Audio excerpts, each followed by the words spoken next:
Our next reactor is the former executive director of the Manila Observatory, a Jesuit scientific research institution with research work in the fields of atmospheric and earth science in the Philippines and the Southeast Asian region. He is now the physics coordinator of the Ateneo de Davao University and chairs the environmental science division of the university as well. Please give our warm round of applause to Father Daniel McNamara. And the first one will be a story, as Undersecretary Davao already mentioned. This can be done, it is being done, and I want to emphasize it should be done in the provinces. Let's get out of Metro Manila, let's develop the country. All right, I'm of course prejudiced being in Davao. So what did we do in Davao? Well, we heard that there was an industrialist who wanted to export calamansi juice to Korea and to Europe. And we thought, well, okay, that's just a nice drink. No. She came to us and she said, now what can I do? I need the chemical inside of calamansi.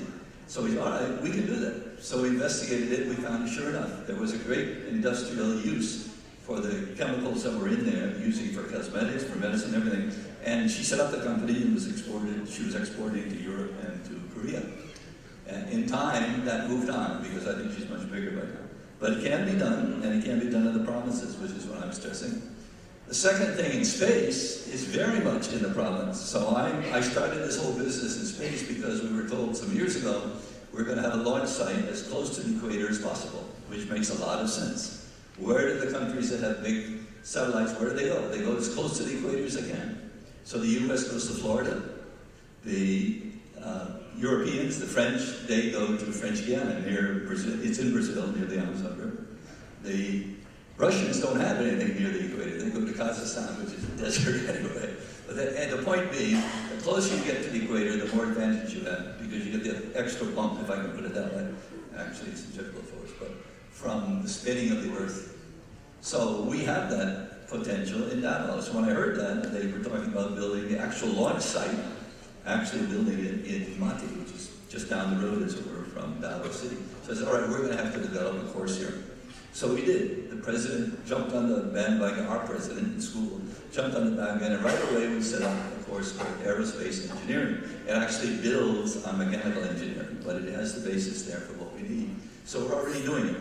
At least it's in the books there. And as I come here and I talk to people, they say they're interested in helping us out, which is usually the case. If you build it, people will come. I've been doing that for thousands of years. Okay?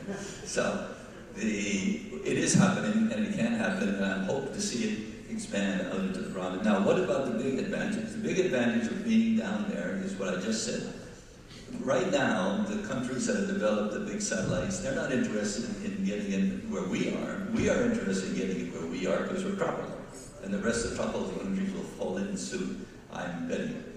And the idea being that you want to look at where you are. If you start low, latitude-wise, you can go higher relatively cheaply. You can't go lower. So NASA is not going to put a satellite down where we are along the equator. It's too expensive. And no, the other countries won't either. They'll fly their satellites over themselves. Makes sense, okay?